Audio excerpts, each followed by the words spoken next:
Hello, and welcome to episode number 3 of CS350 Online. I'm your host, as always, Leslie, and today's episode we are going to continue our discussion of threads. In particular, we are going to cover how we actually have multiple threads appearing to run at the same time, even though they're really taking turns. This is a phenomenon known as time sharing. We're going to also take a look at how you actually debug inside of OS 161, and I think that will actually be very, very helpful for you for your future assignments. First off, a couple things that we should announce, and the first one is A0, of course, is due this week. So if you have not had yet an opportunity to take a look at that, I recommend you get to that right away. The most difficult part of assignment 0 is not actually the code we're asking you to write, but it's actually trying to get OS 161 to run and compile on whatever computer it is that you actually have, because if you're using something like Catalina or Big Sur, you're going to have a hell of a time getting it running natively. Same with any modern GNU Linux distro or Windows 10, it's going to be a nightmare. If you get it running on the school service, it's going to be a lot easier, but it's really up to you there. The other thing I wanted to mention is that assignment 1 should be available shortly, and by that we mean it is available.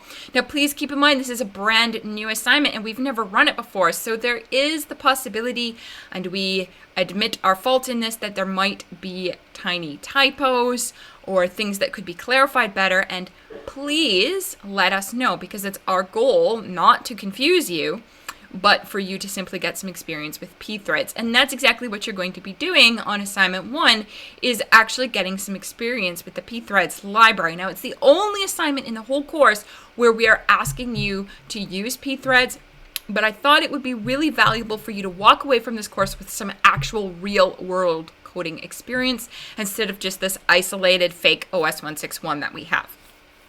So A1, real-world experience. Now, I've already seen a post on Piazza, and I haven't had an opportunity to respond to it yet, asking about how do you test, because you can see that we gave you a main.c file that actually produces, for the one question, I think it's A1Q1, a random library of random articles. And so it's going to be difficult for you to test to determine, have you counted the correct number of things or not yet. If you want, now that module we gave you is just a test module, you can actually replace main.c with any one of your own files.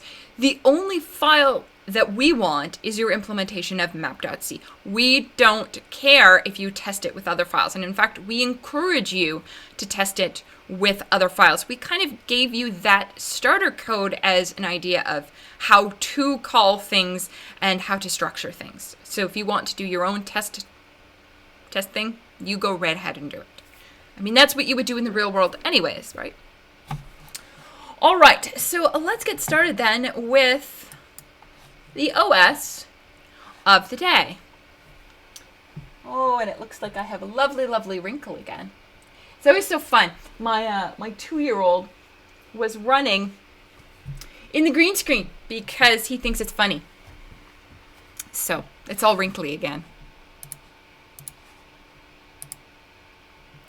Just need more lights. The more lights you have, the less wrinkles the green screen shows. All right, so this is not our OS of the day. This one is. So this one is called Exec1.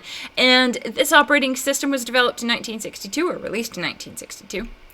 And what Exec1 ran on is the UNIVAC 1107, which is pictured below.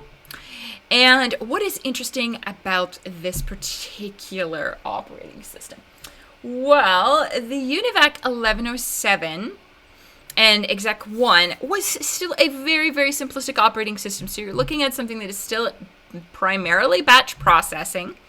It does do multi-programming. And if you remember, multi-programming is the idea that when the CPU is idle doing one thing, because let's say it's doing an I/O operation, what you can actually have happen is another job can run and make sure that the CPU is being fully utilized. So very, very, very useful there. Now, there are a number of other interesting facts about Exec1. the computer itself is, the UNIVAC's a pretty famous machine. And, of course, my computer's freezing here. This always happens. My computer always freezes when I need it to not freeze. So, we'll skip that bit then.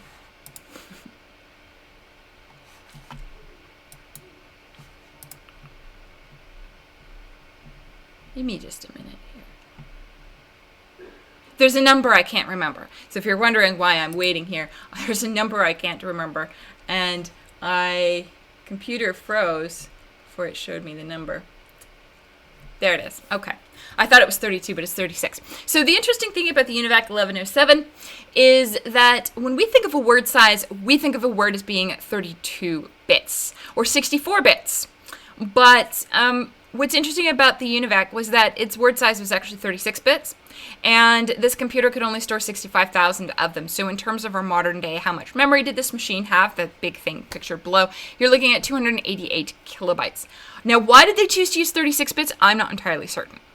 But for the record, over the history of computing, people have experimented with different word sizes. They've experimented even with not using binary, and that might seem like a foreign concept to you, but actually there are computers that have used ternary.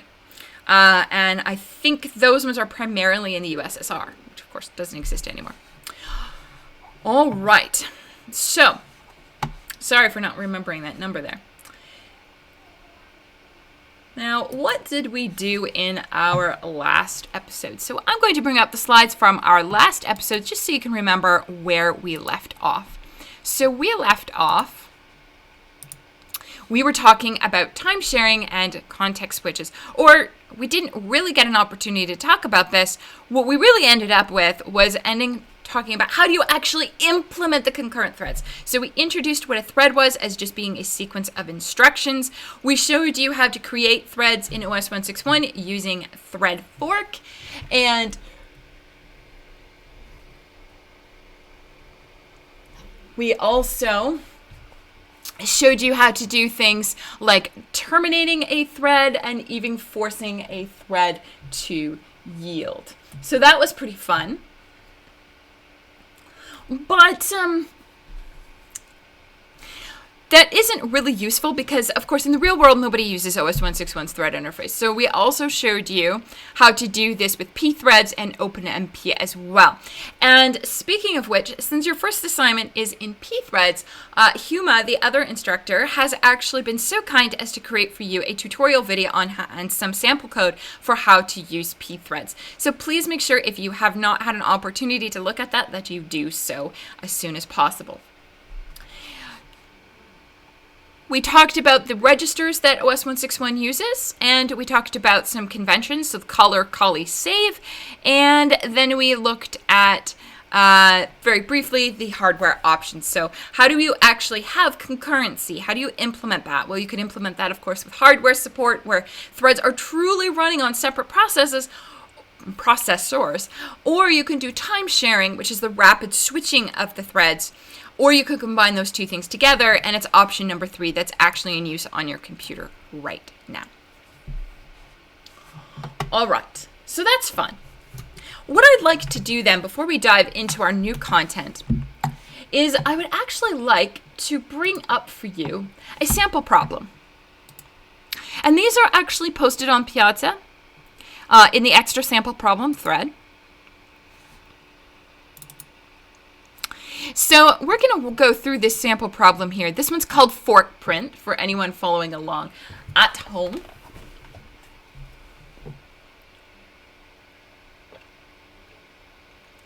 So if you're sitting there wondering why the green screen's acting funky today, I mean, part of it is my 2-year-old was playing with it. The other problem is the dark regions are actually from shadows.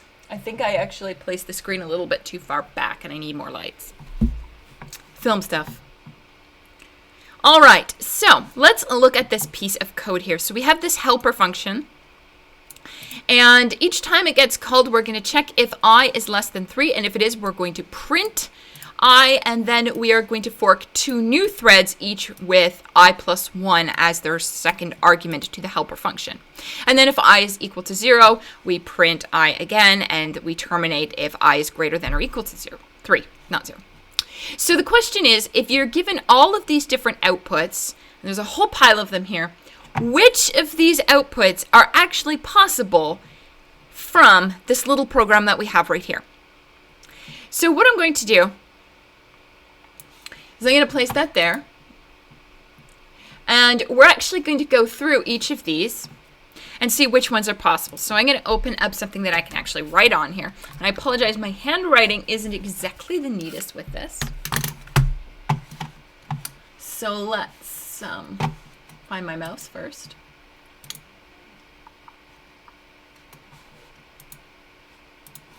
Okay. Here we go.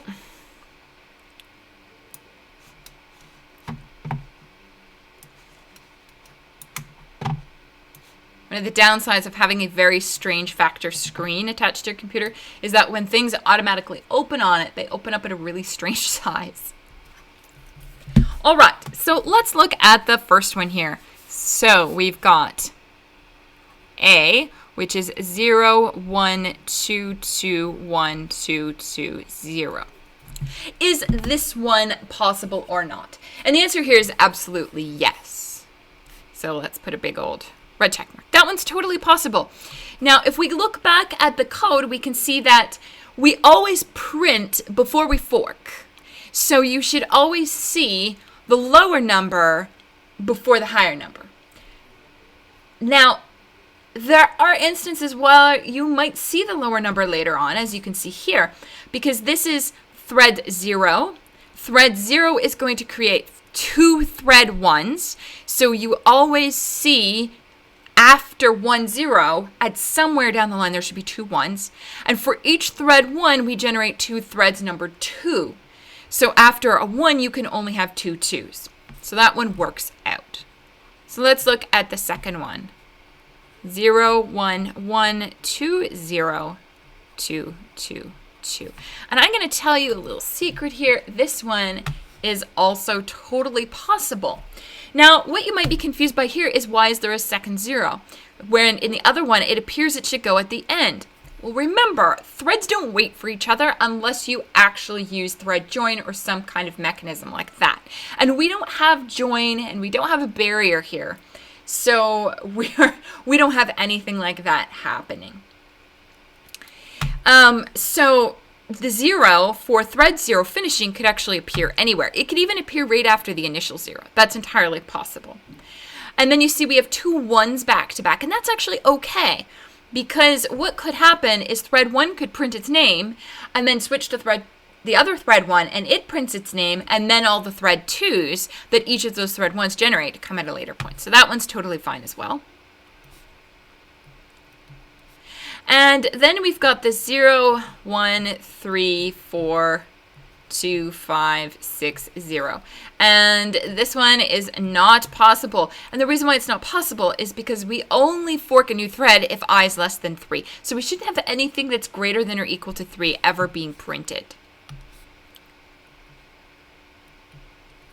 All right, then we have D, which is 0, 1, 2, 2, 2, 1, 2, 0. And this one, again, is also not possible. And the reason why it's not possible is actually because you have 1, 1 followed by 3 2s. And since we print before we fork, that should not be possible, ever. So that one doesn't work. Let's go and do E.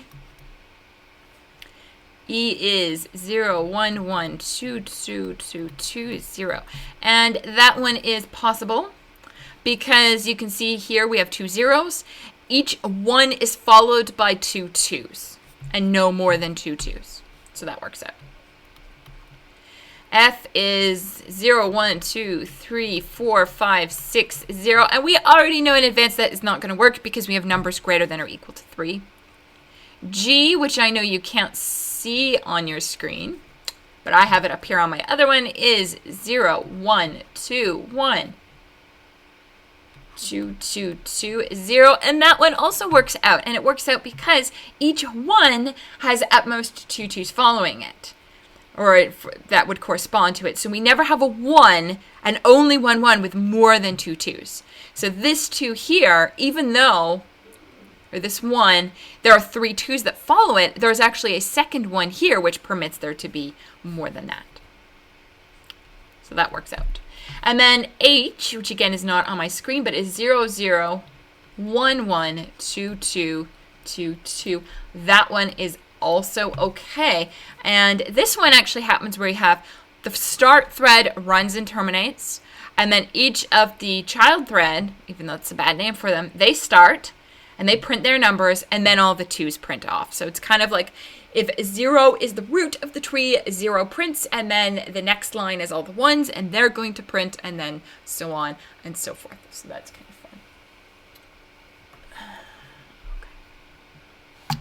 All right. So that is sample problem fork print. And we have more of these that we will do over the course. So let's dive in back to threads again. There's something I wanted to show you. Now, in this discussion of threads, we keep referring to threads as being, a sequence of instructions. But it's important that you know that a thread is actually an object in the operating system. So we're going to go into the kern directory. So whatever computer you are on under OS 161-1.99/kern, you're going to find a directory called include. Go into that directory and open thread.h.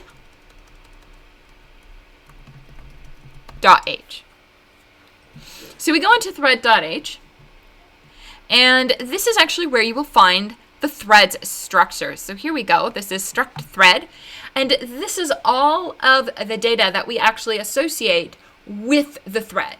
And there's a fair bit. So we've got things like the name, which you'll remember I said you can't use to identify things uniquely.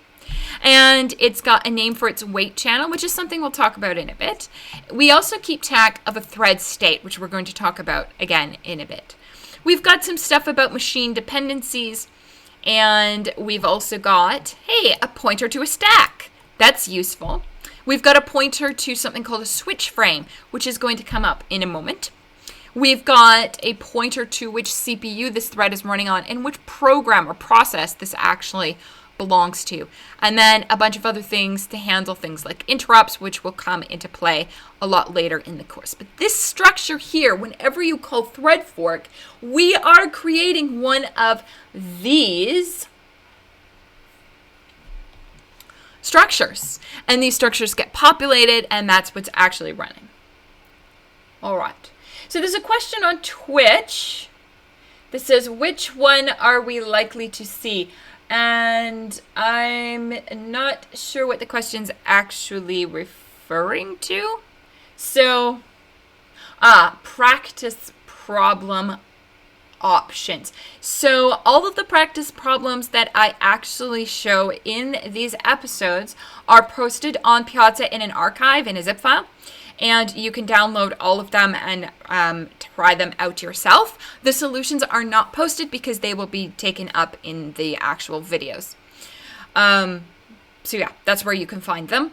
And there may be a couple practice problems in there that we actually don't do anymore, but they're there if you want to read them anyways. And it should be noted that the practice problems that we do in these episodes are actually all previous midterm problems from that long, long ago time where you actually went to class in person and sat in a room of 100 people as you're terrified to write the midterm.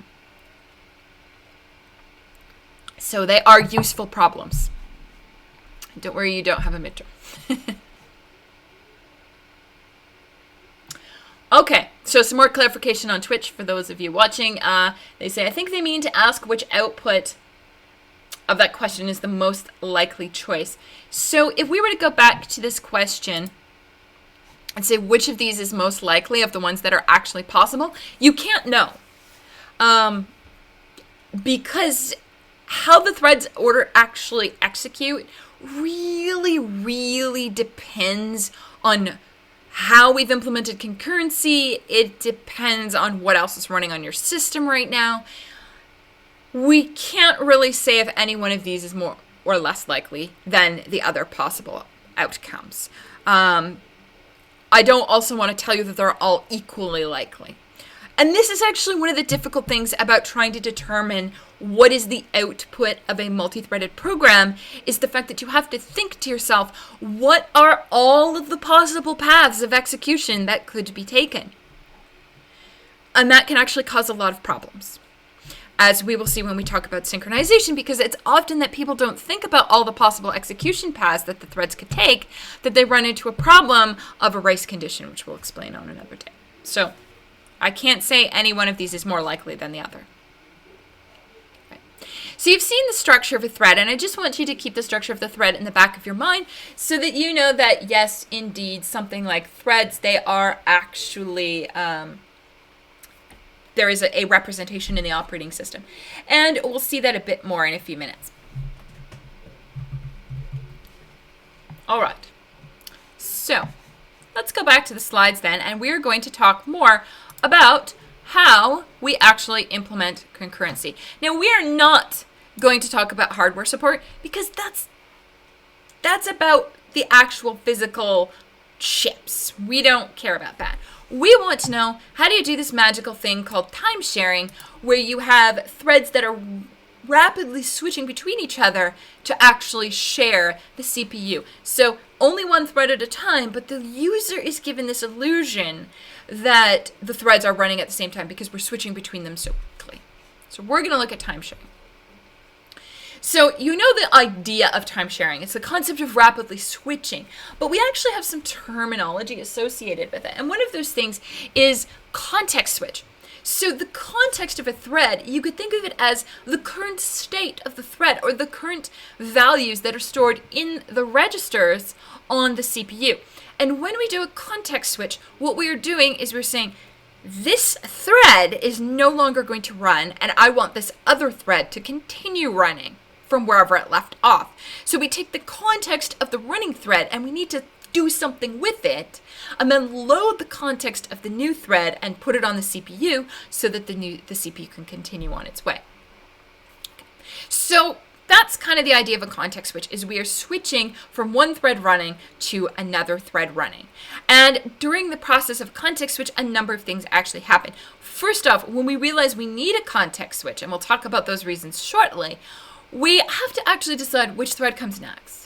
Because you might have 1 million threads in your system. Please don't ever do that, though. But let's suppose you did have 1 million threads. Okay, so which of those 999,990 threads do you actually choose to go next? You have a lot of choices to make. And this is actually something called scheduling that we talk about a fair bit later after we do virtual memory. So it's in the kind of the last month of the course, we'll actually talk about scheduling and how you choose the thread to go next.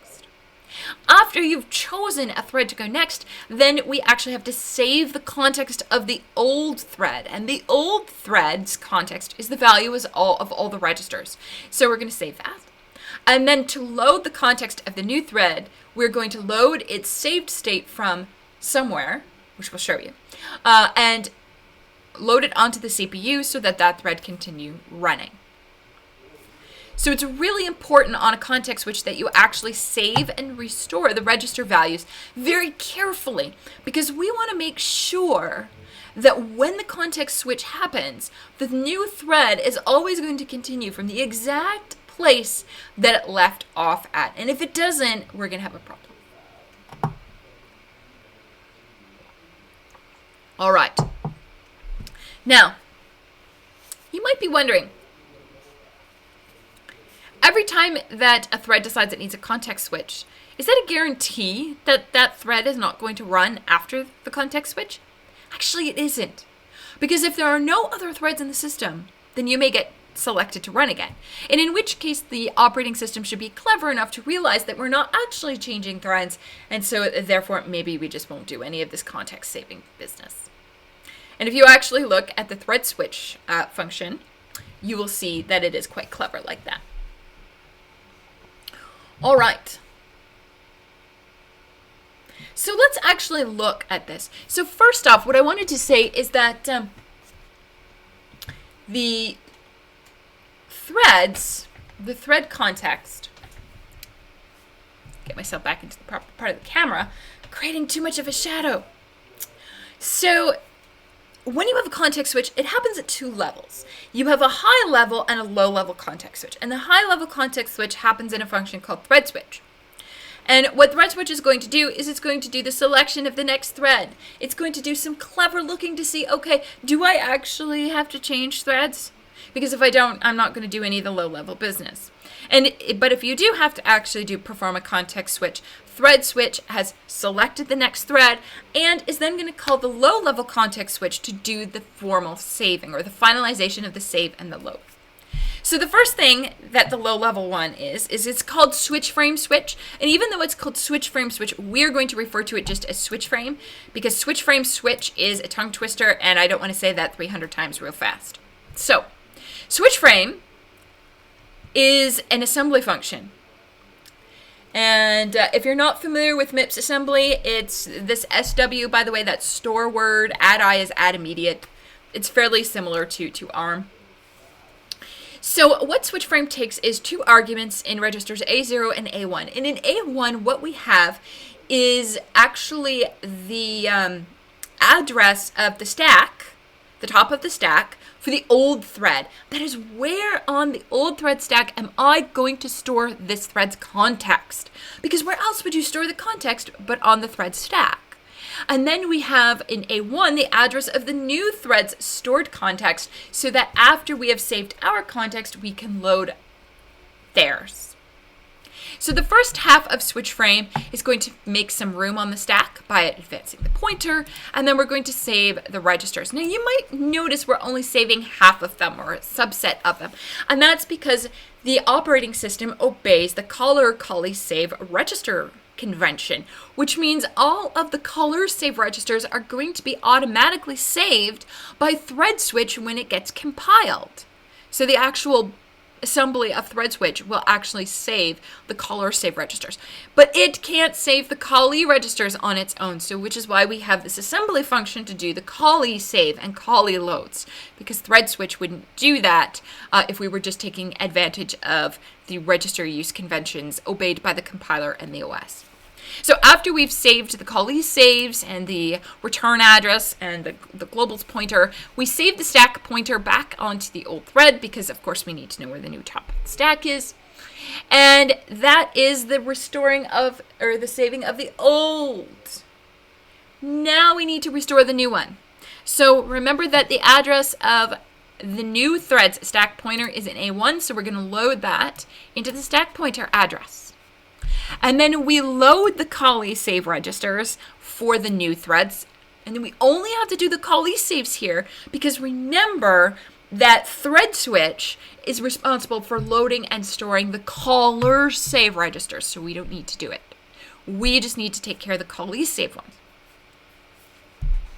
And then at the very end, you'll see we jump to the return address, which is actually, and we are also going to pop all of those parts of the context we just restored off of our stack.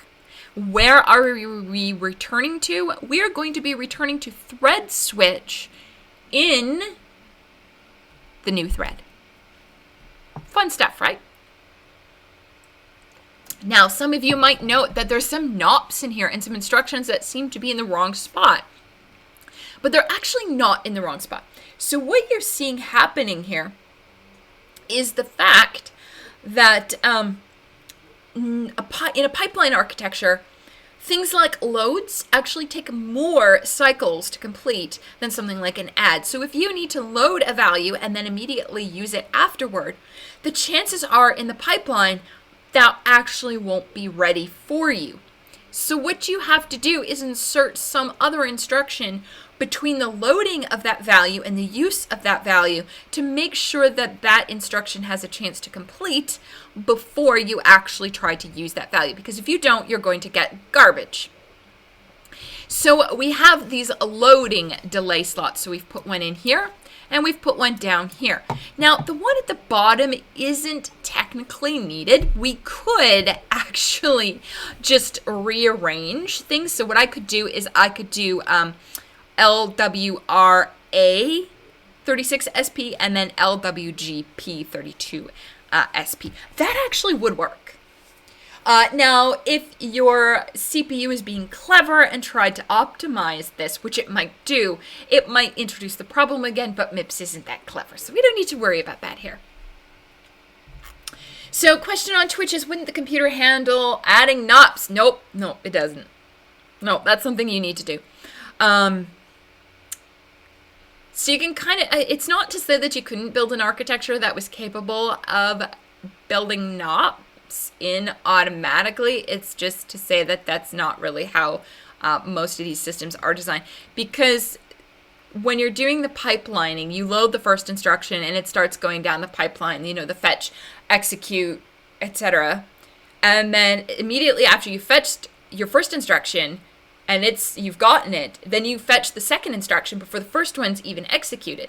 So but the thing is, when you fetch the first instruction, you don't look ahead to figure out, am I going to need a NOP between this instruction I'm fetching right now and the next instruction? Because we haven't completed decoding it yet. We just don't do that. And again, it's not to say you can't, it's just to say we don't do that. So NOPs and these delay slots, it's something that actually the developer needs to take advantage of, because this is not something your CPU is going to add on its own. And again, it's not to say it can't, it's just to say that this one doesn't. Now, we also have, you'll notice, a delay slot for the return address. When we actually load the return address and then we actually jump to it, there's a potential, because of the pipelining, that whatever instruction follows the jump RA is going to get executed as well. So we've shoved something into the delay slot of the jump to make sure that what is being executed due to pipelining is actually something that we mean to execute and not something that is accidental. Now, we could fix this. We could put that add-I above the jump RA and then put a NOP under the jump. That would work as well. So there's a few different solutions that we could have here.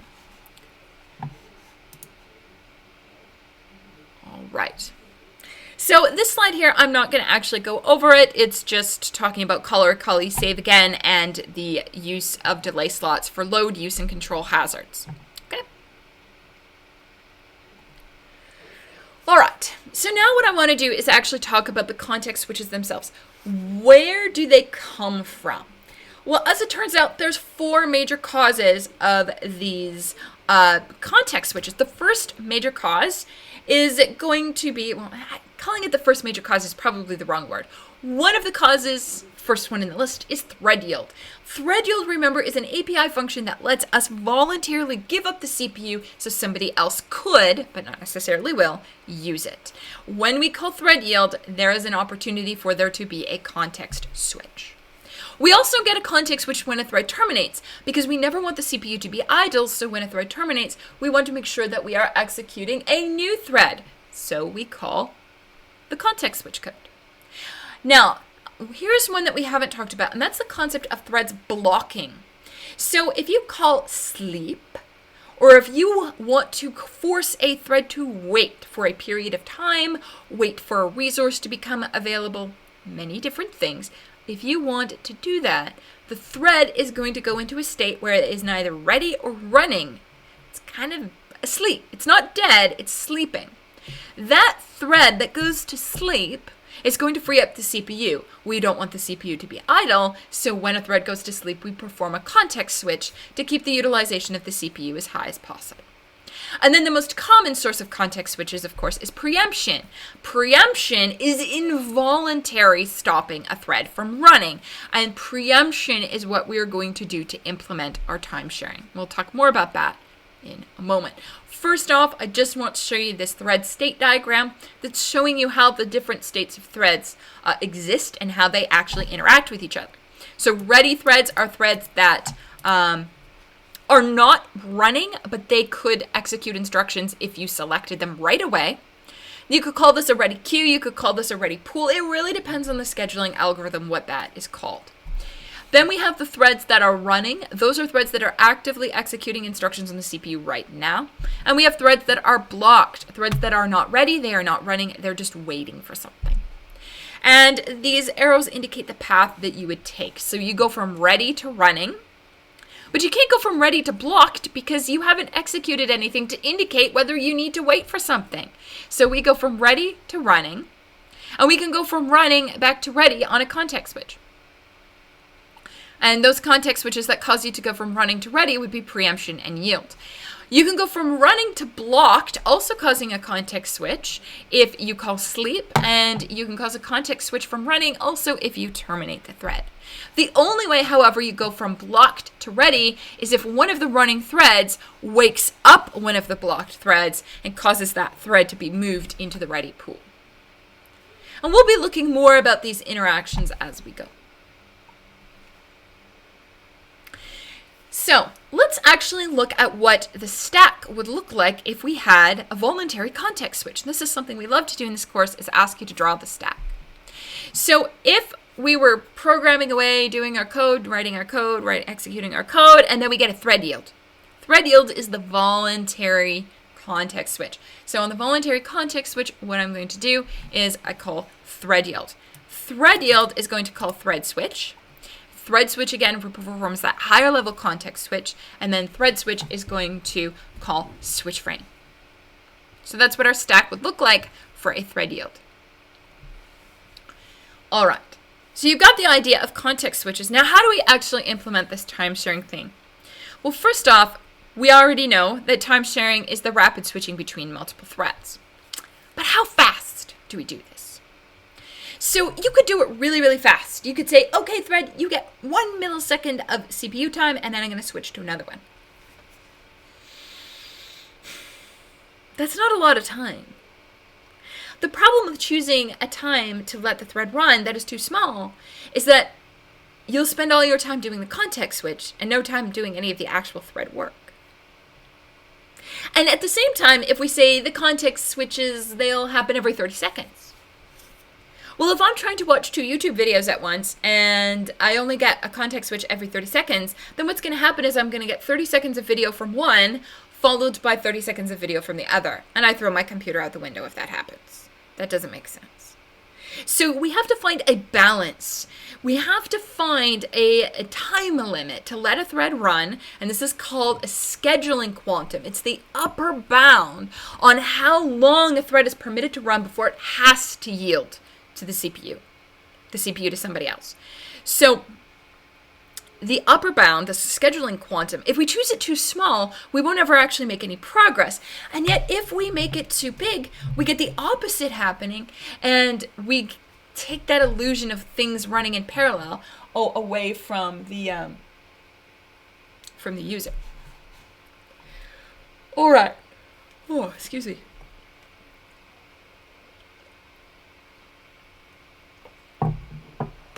Oh, I'm sorry. To the person who asked the question about adding in the NOPs, I read that as the computer or the CPU adding the NOPs. My apologies. CPU doesn't add the NOPs. You've asked if the compiler adds the NOPs. So for switch frame, it doesn't add the NOPs because that was actually written by a human. So any hand-coded assembly, NOPs will not be added. But any assembly that is generated by the compiler, the NOPs will be manually added. The delay slots will be used. My apologies for misinterpreting your question.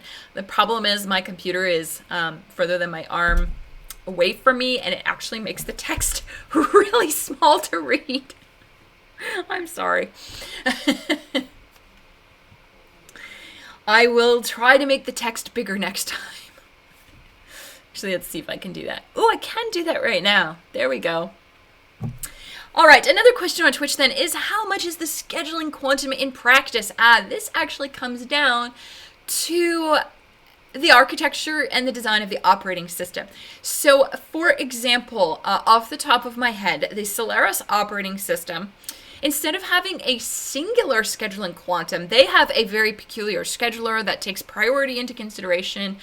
We'll talk more about it near the end of the course. They actually have 6 different scheduling quantums, and the smallest scheduling quantum they have, if memory serves me, is either 20 or 40 milliseconds. I think it's 40 milliseconds.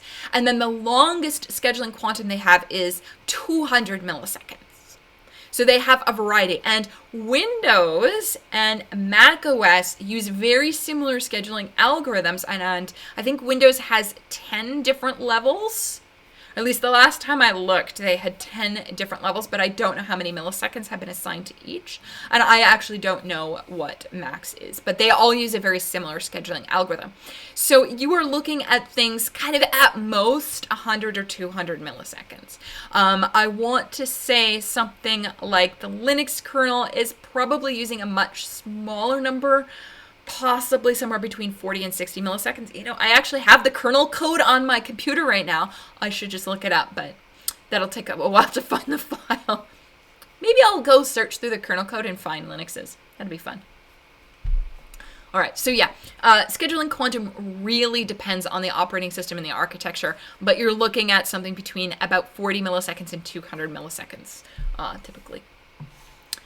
All right, so what do you do with that, though? So let's say that you've set your scheduling quantum. Let's be really rapid switching, and let's do 40 milliseconds, which is going to be very rapid fire. So if you have a 40 millisecond scheduling quantum, how do you actually stop the thread from running after its 40 milliseconds have elapsed? I mean, because the thread isn't aware there's this countdown, nor should it be aware of the countdown. I mean, when you write multi-threaded code, you don't have to sit there and ask yourself, okay, now where's my countdown before I call thread yield? You don't do that. This happens silently without the developer knowing. So, but here's the problem. If the thread is running on the CPU and they need to stop running at a certain point, how do you stop them? Because you can't suddenly switch away from them to determine if their scheduling quantum has expired, because they have full control of the CPU. And you've got to find a way to wrestle control away from that thread so that you can actually check whether their quantums expire. And how we actually do this is through hardware. What we want to do is cause the hardware to throw an interrupt. Now, for those of you who don't remember CS251, and I know that was probably a while ago for many of you, and I remember how it is the second you finish that exam, you walk out of the pack and you throw your textbook. Okay, maybe you don't, because that Hennessy and Patterson book's pretty heavy and pretty expensive. But maybe you throw your course notes or something. And then you forget about the course afterward. But an interrupt, for those of you who've forgotten, that is an event that is thrown by a piece of hardware. And by event, I mean it's like an electrical signal that a piece of hardware sends to indicate, hey, I did something. So for example, the reason why my handwriting is so terrible is because I'm using this. It's a little Wacom tablet. And every time I draw on this tablet with the pen, it's going to actually send an electrical signal to my computer to say, hey, I did something. Now, admittedly, this one's going over Bluetooth right now, but that's still sending a signal. So what happens when when the hardware throws this interrupt? So anything can throw an interrupt, like your disk controller, your network interface, your mouse. Whenever you push a button on your mouse, that fires an interrupt. If I were to adjust the volume on, this microphone, that even might throw an interrupt. So anytime hardware does anything, it throws this interrupt. And it throws the interrupt at the CPU. So it's actually the CPU's job to realize that something has happened with the hardware. But the CPU's like, that's nice. I don't know what to do about that. So what actually happens is when the CPU receives that interrupt, the CPU actually has to ask the kernel of the operating system to handle it for it. So what's going to happen is the CPU has something called a trap table, which we'll talk more about. And in the trap table, it contains the address of an interrupt handler in the kernel of the operating system. And so when the CPU receives that interrupt, it stops executing your thread and it's going to start executing immediately the interrupt handler. And it's at that point in the interrupt handler where we say, oh, the quantum has expired. Oh, we need to do a context switch. So we are going to use our interrupts, our hardware interrupts, to interrupt the thread from running to determine if its scheduling quantum has expired. So, a little bit more detail into what happens here. You might have noticed I said we stop running the original thread when the interrupt is received, and then we start running the kernel's interrupt handler. But we needed to save the state of that thread that we just interrupted. So before we can actually run the interrupt handler of the operating system, we actually need to save the complete context of the thread that was running. And we do that with what is called a trap frame. The trap frame is every register, even the special ones, dumped to that thread stack. And since its complete context is now saved to its stack, we can now safely execute the interrupt handler. Now you might think, well, that just sounds like a combination of thread switch and switch frame, which saves all those register values. Why don't we just call that? And the reason we can't do that is because thread switch with switch frame is taking advantage of the fact that we have caller and callee save registers. And thread switch is a called function and it calls switch frame. So we only have to save with each of those functions a subset of the registers. When we have the trap frame code called, when that interrupt runs, it's not code that executed the interrupt. It's a piece of hardware. We are actually being interrupted. It's like you have a small toddler and you're sitting here, coding away, and they come up to you with their toy vacuum and they bash you in the head with it. Okay? You didn't stop coding voluntarily. And you didn't know you had to save your code because somebody surprised you. And that's what's happening with the interrupt and the thread that's running. The interrupt surprised you. This was not caused by code. You have to therefore save everything because this whole register save convention is not being used here. After we've saved the trap frame, we determine which device has caused the interrupt. We perform whatever device-specific processing needs to happen. And then once we are done, we are going to restore the state of the thread context and go back to the thread's execution. So lots of things actually happen in an interrupt to take control away from the running thread to solve the problem and then go back where we left off. Now, a question on Twitch, where does the scheduler run? Does it run on something like a high priority thread? Okay, so the thread's scheduler is going to be a component of the kernel of the operating system, well, most operating systems. And in OS 161, the scheduler is going to be invoked from thread switch. And then do we have priorities? So OS 161 actually doesn't consider threads to have different priorities. But if you look at an operating system like Windows or macOS or even the new Linux family of operating systems, they all do consider priorities. Now, macOS and Windows consider a priority thread to be a thread that is very interactive. So something that is going to block or frequently to wait for user input, or something that is going to be very short-lived. And so any of these really rapid behavior threads, which are usually UI threads, are going to be considered higher priority. And then threads like BitTorrent running in the background, that's probably going to be lower priority. Whereas if you look at Linux, the Linux kernel, you can actually assign weights to threads, and then the amount of CPU time you get per block is going to be proportional to the weight. So a higher weight thread will get more CPU time than a lower weight thread, and we'll talk more about that algorithm later. But for OS 161, the scheduler is invoked from thread switch, and there is no concept of priority. You have to use priority for the record. All right, and another question asked is, what if there's no hardware inputs?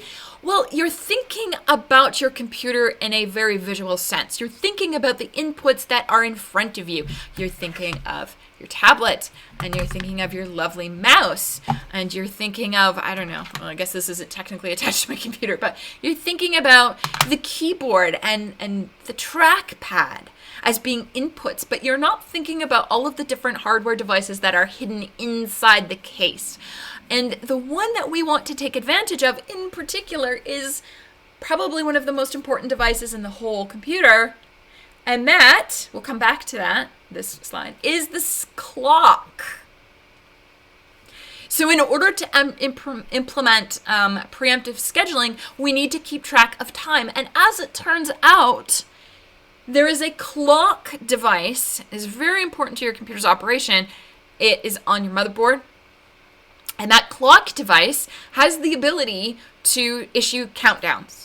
So what we're going to do is the operating system is actually going to say, okay, the scheduling quantum is, 40 milliseconds, and it may choose to then, every time a thread is selected for running, it may start a new countdown of 40 milliseconds. Right? So there you go. So the clock is what's going to be used for this.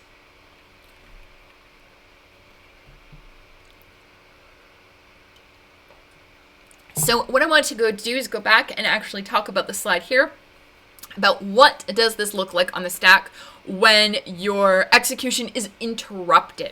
So you are happily chewing away.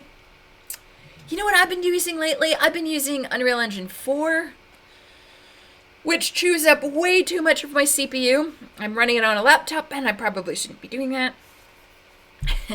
So let's say we're chewing away, we are compiling all my shaders, and then bam, clock goes off. Interrupt is fired. What's going to immediately happen at the point of the interrupt is the trap frame is saved. So whatever shaders, whatever it was doing, it's going to save its state. And then it's going to execute the interrupt handler stack frames or whatever interrupt handling functions from the operating system. So this is what your stack looks like after an interrupt. So in order to implement this preemptive scheduling, i.e. time sharing, where when the scheduling quantum expires, we actually forcibly kick the thread off of the CPU, we're going to take advantage of the clock and initiating a countdown on that clock. Now, some people ask me, do you set the countdown on the clock to the same length of time as your scheduling quantum? Some people do. Some people don't. Some people actually set the quantum to less time, and then they keep track of when did the thread start executing. And then so maybe every 5 milliseconds, we throw an interrupt from the clock and we check, are you expired yet? And if not, we go back to running. Are you expired yet? And if not, go back to running. So that's actually a pretty common way that this is actually implemented, although 5 milliseconds is pretty small. So here's some other interesting things about implementing preemptive scheduling. Every time you run, that is every time you go from ready to running, your scheduling quantum starts at the beginning again. So if the scheduling quantum is 40, then every time you go from ready to running, no matter what happened before with the other threads, no matter what happened before with you, you get 40 milliseconds again, always. That also means that if you exit, let's say you exit after 20 milliseconds and you've got 20 milliseconds left of your quantum left over, that doesn't get attached to another thread because that doesn't make sense. Okay? So each time you run, it's a clean slate. There's no sharing. It's not to say you couldn't implement that, but there's no sharing. I mean, you'll keep hearing me say this thing. It's not to say you can't do it. Because with programming, and especially with operating system design and development, there's a lot of things you can do. But that doesn't mean you should. I mean, for example, I could store images as character arrays, but that doesn't mean I should do it. I mean, that's actually fairly trivial, but there's lots of things that you can do with code that maybe you shouldn't, is what I'm trying to say. All right. So what we do here then is preemptive scheduling is making use of the scheduling quantum to involuntarily kick threads off of the CPU. OS 161, by the way, uses a preemptive round-robin scheduler, which means it's FIFO, and every time you get kicked off, you go to the back of the line. Right? It's kind of fun. No priority. So let's look then at the stack for that. So here we were happily chewing away at the top, and the timer interrupt went off. Okay, stop doing whatever it was we were doing. Maybe we were watching The Mandalorian or something. I don't know. Or maybe WandaVision is more to your taste. I don't know. So we were watching TV somewhere on VLC or on YouTube or whatever, and timer interrupt goes off. So immediately we stop doing that. The trap frame, we take all of the registers and we're going to save them to the stack. Now, when I say all of them, I even mean the hidden ones. So there's registers you're probably not thinking of, like low and high, which are used for things like multiplication. After we save the trap frame, which is every register, and we will, by the way, look at this code in a few weeks, but not today. Then we call the interrupt handler in the kernel. That's going to figure out which device threw this interrupt. Oh, it was the clock. Oh, I see. The quantum has expired. Okay, so what happens if the quantum expires is the kernel is going to call thread yield on behalf of the thread that had handled the interrupt. And so thread yield calls thread switch and thread switch calls switch frame. So thread yield, you can call it directly, or it will get indirectly called if we are preempting that thread. All right, now this is normally where we would do a quick little example here, and I think we have time for it. I really want to make sure we get through the debugging stuff, so I think I might put this on pause for now, show you how to debug, and then maybe we will come back to this if we have time. But first, there is a question. How can an OS register an interrupt handler procedure location to the CPU? Or is it like a fixed place in RAM and we just put the procedure there somehow? Okay, so the CPU has something called a trap table, which is a small, and OS 161 is like a single value, a single address, but in something like an Intel chip, you can imagine it might actually have a few different addresses, and it's memory on the CPU. And what happens is during the boot process of the OS, it can actually write the address of the interrupt handler to the trap table. And it's going to have to, I mean, this is why operating systems, we will look at some Linux kernel code and you will see just how much preprocessor directives are in it in order to handle all of the different architectures. So some of these details are going to be very architectural specific in the implementation of the OS, like how to access the trap table. Sometimes you might actually have to take advantage of some of the BIOS features in order to know where to put things. Some architectures will even say, you must put your interrupt handler in this address location. But usually it is during the boot process, the operating system will have to write to the special location in memory so that the CPU knows where the interrupt handler is. Now, you might be thinking, is there an address in the trap table for every single device? No. Usually the operating system has like a general interrupt handler. And in OS 161, actually, it has just one thing called an exception handler because MIPS treats exceptions and interrupts the same. But many other systems don't. So like on Intel, you might have a separate interrupt handler and a separate exception handler. So there would be two addresses. But in OS 161 and MIPS, we only have one. So just one. And that gets loaded at boot time. And that is a pointer to where the code for the general interrupt handler is. And then inside the general interrupt handler, we figure out, okay, well, who did it?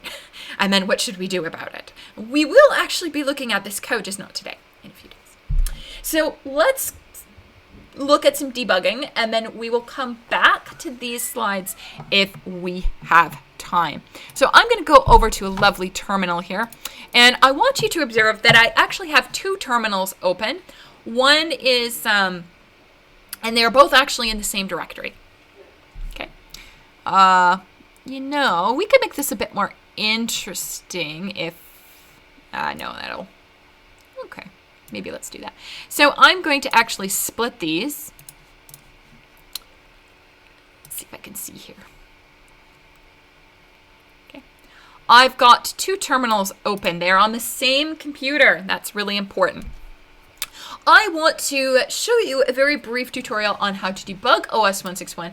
But not only that, one of the things that I actually want to do is I want to show you a thread stack in OS 161 because you can see it in the debugger. So what we're going to do is in the top terminal, I'm actually going to open OS 161. And I'm going to make that terminal a little bit squashier because we don't really care what's in it.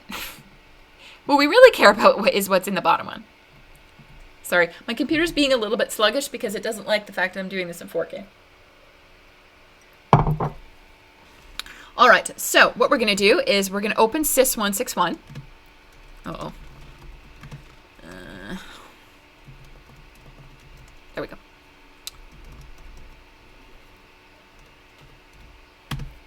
So we open sys161, and in order to make sure that we can actually attach a debugger, we need to use the flag -w. So there's -w right there. Oops, I don't know what I just typed. And then we are going to specify which kernel that we want. So this is in your first shell. Now, if you're doing this on the school machines, make sure you are signed into 2 terminals on the same computer, because this does not work if it's 2 different computers. So we'll do -w, and then we are going to do kernel -ASST 0. Okay, there we go. You will notice that immediately after I push that, sys161, which is our simulator, says waiting for a debugger connection. That's your cue to go to your second terminal and start up GDB. So what we're going to do here is make sure you're starting CS350 GDB. It is GDB, but it's been slightly modified to support the simulated MIPS R3000. And we're going to type CS350 GDB. Now, one thing, everybody, I see this mistake every single term, is you just type CS350 GDB and you try to connect it to this waiting terminal and it doesn't work. And that's because you haven't specified what program we're debugging. It's really important that you tell GDB that I am trying to debug kernel-ASST 0. Okay? Make sure you do that. Okay. And then what we're going to do is push enter. Now, here's the thing. Now that we've done this, and please ignore the error messages because Mac and all that, but nothing's happened because we haven't actually connected GDB to the waiting OS161. So we need to do that. The commands for this are in the GDB section on the course website. So what I'm going to do now is I'm actually going to do the connection. So first, I'm going to tell GDB where to find things like the code. And kern, you'll tell it for each of the different assignments, you're going to have to specify this direction differently. So in this case, I'm using assignment 0's code, so I'm going to use the compile directory for assignment 0. Okay, so it now knows the source directories for that assignment. Nothing's happened in the top window yet. So what I need to do now is actually connect GDB to sys161. So we're going to use this target remote Unix, which I always spell wrong, but it looks like I did okay today. Socket/GDB. Yeah. Okay. We push that, and now what you'll see is that our top window pane has changed. Because now what we can see is new debugger connection, but OS161 hasn't booted yet because we haven't told it to. So we're paused. Now, I like to put all my breakpoints in before I start OS161, because otherwise I will lose control of the GDB. It won't be in a paused execution state. So I'm going to put a breakpoint in.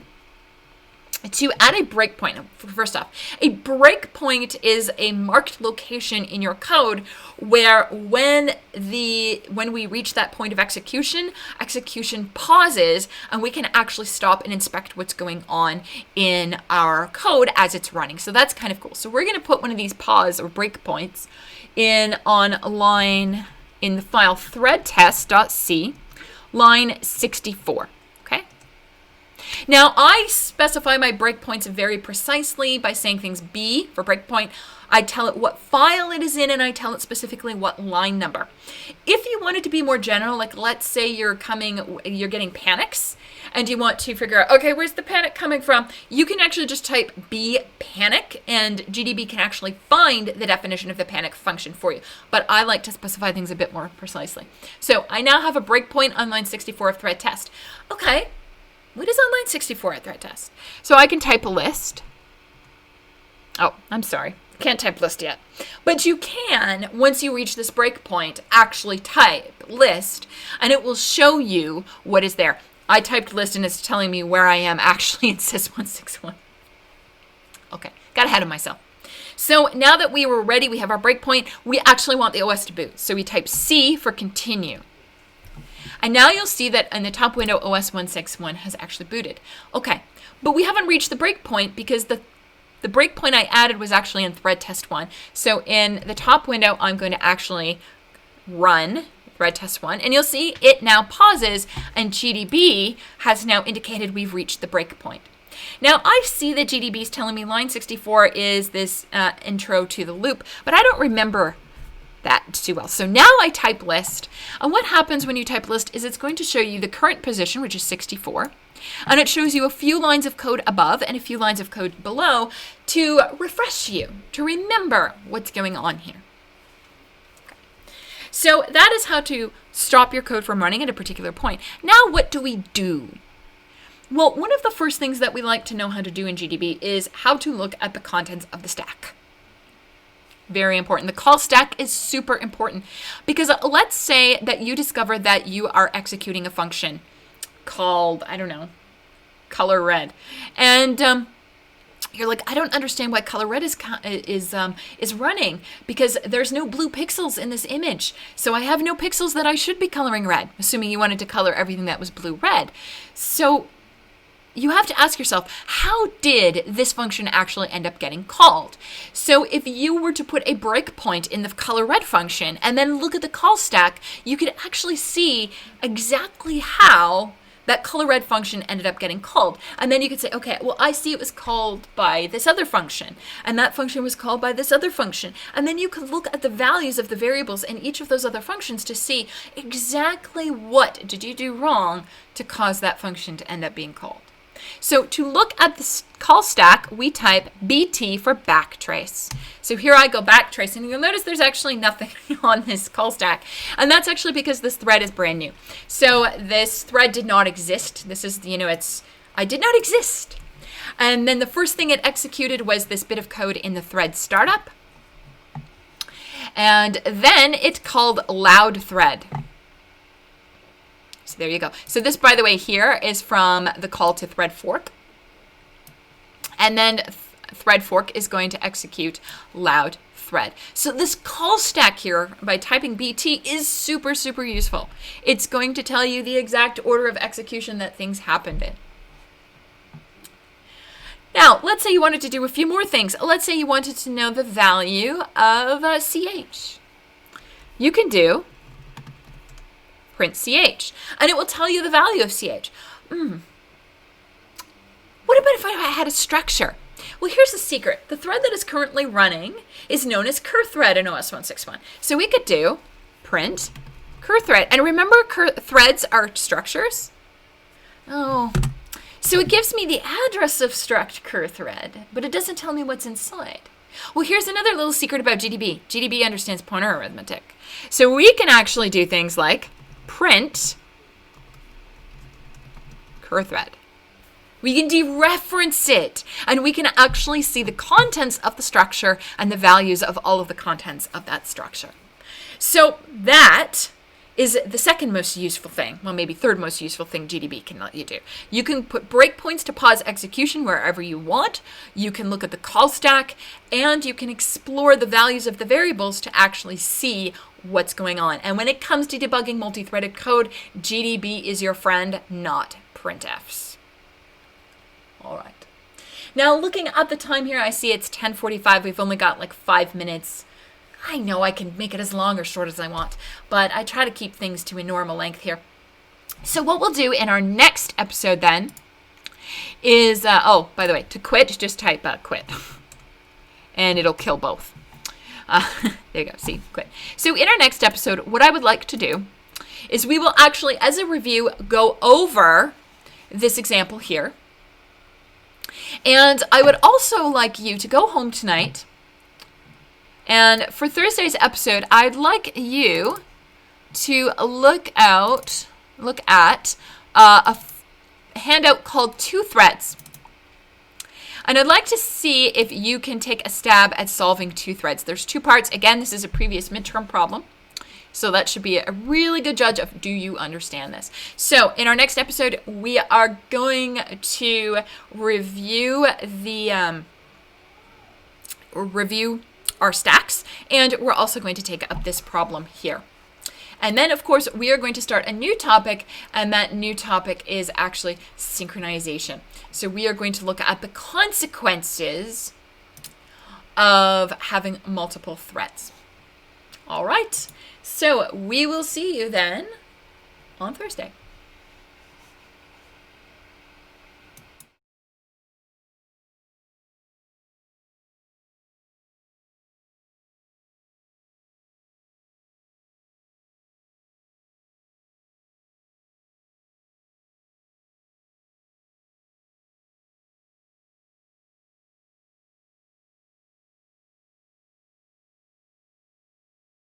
We should go, Mom. Board of Inquiry begins in 30 minutes.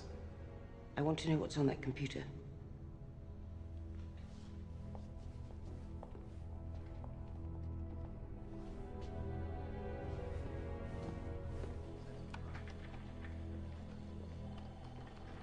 Now, looking at Silver's computer, it seems to me he's done a number of slightly unusual things. He's established fail-safe protocols to wipe the memory if there's any attempt to access certain files. Only about 6 people in the world could program safeguards like that. Of course there are. Can you get past them? I invented them. Right then. Let's see what you've got for us, Mr. Silver. We're in.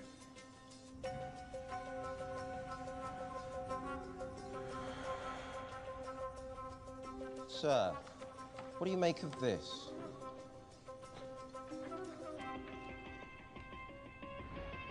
This is Omega site. Most encrypted level he has. Looks like obfuscated code to conceal its true purpose. Security through obscurity. Ladies and gentlemen, if I might have order. I'd like to begin the proceedings. We're gathered today to address important issues concerning the future of our national security.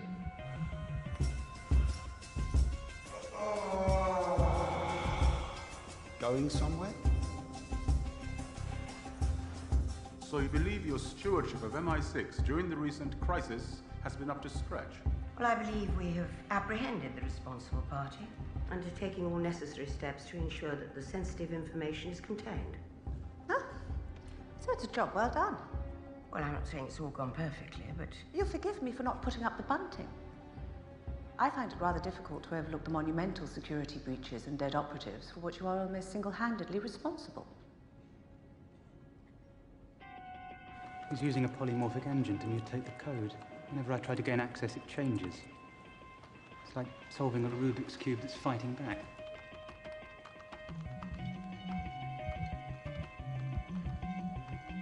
Stop.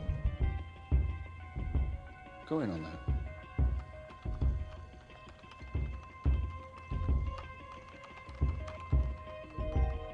Remember Road. It's an old tube station on the Metropolitan line. Been closed for years. Use that as a key.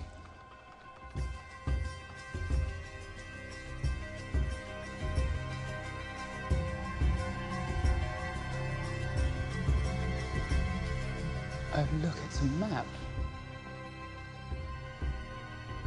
It's London. Subterranean London. What's going on? Why are the doors open? Oh,